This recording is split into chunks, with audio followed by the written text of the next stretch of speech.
Nick, really good to see you. Today, we are talking through one of the toughest transitions in retirement, becoming a spender instead of a saver. Take a look at this. Only one third of retirees feel comfortable spending their retirement money. Most would rather live off Social Security, pensions, or income from part time work. Now, Nick, you and I have spent hours talking through retirees' biggest fear about living their money, but what about the other side of that coin? Don't hoard your money and compromise your quality of life. How do you help people transition from being savers to spenders?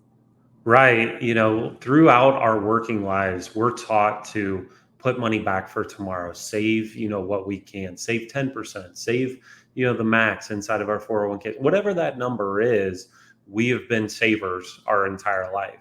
Then all of a sudden we jump into this retirement realm. And now all of a sudden it's, hey, how do I get a paycheck? Where's that paycheck coming from? So the first things that we turn to is Social Security and pensions if we have that available to us. And we look to, okay, how am I going to live off of this? I'm making X, during my working years. My pensions and my Social Security are only going to provide this. I don't want to tap into my retirement assets. I want to make sure that those are going to last the next 30 plus years. So I'm going to try to avoid that as much as possible. But we forget, that we have to live as well through all of this. Right, that hard earned retirement. So, this same study by BlackRock found that a vast majority of retirees still had 80% of their retirement savings, even 2 decades into retirement, and one third even grew their assets. Do those numbers surprise you? They do, that's extremely surprising, because a lot of people want, to live throughout their retirement lifestyle. But, it's also not as surprising because some people just find a way to make their retirement work. Mhm. Retirement today is a lot different than what it was, 30 to 40 years ago. It used to be, go to your job, clock in, when your time was up, for working at that job, you'd punch out and you'd go into retirement. Mhm. Today, there's many other income sources, on top of just Social Security. It may be some part-time work. We may found some ways, to cut back on what our spending or what our expenses are. But to be able to grow those assets, over a couple of decades, is very eye-opening. And we want to find out, what can we do to extend that, for Mhm. new retirees today. Mhm. So I know you have an action plan to help people feel more comfortable spending their hard-earned money. And the first step is to have a spending plan. And again, this was surprising to me. One quarter of people surveyed here said they do not have a spending plan. Yep. There's a lot of people that, spending plan, budget, however you want to look at it. It's not that you have to, try to live by a budget and count your pennies, each and every month, but have a good idea of what you're spending in retirement. There's three plans that we always have to have, no matter what stage in life we are, whether we're just starting out, after the kids have moved out of the house, after we go into retirement. And number one on that list is a spending plan. Mhm. Know what your expenses are each and every month. Being able to average that out over a year's time period.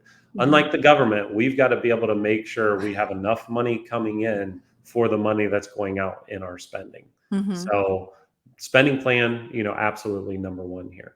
Number two And on the list is going to be the income side of it. right. You know, whether that comes from Social Security or pensions, any sort of fixed income that we can get, making sure, hey, this is going to last us the rest of our life, depending on how that we set it up, whether it's, pensions or that Social Security.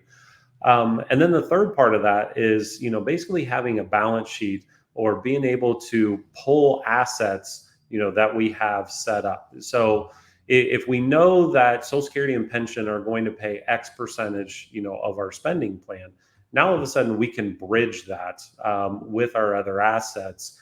But we got to know what those assets are. So having that written down, having that, be a part of our, three plan process here is very, very important.